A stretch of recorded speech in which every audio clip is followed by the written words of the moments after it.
Hi everyone. Today, we will show you how to remove the sale badge from your Shopify store.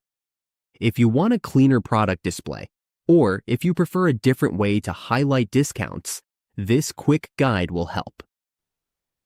Let's walk through the steps to remove it. On your Shopify dashboard, click on Online Store. From there, simply edit the theme. Next, browse to Products and select the default product template. Here, we will search for the right section.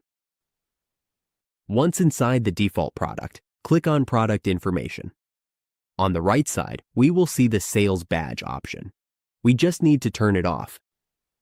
It may not be visible right now because there are no products on sale yet, and the store is not live. At this stage, we can only configure the sale badge color. Once we have a premium plan and the store is online, the badge will show up on the product page. To remove it, we simply switch it off like this, and it will be gone. And that is how we remove the sale badge from our Shopify store. Small changes like this can give the store a cleaner and more polished look.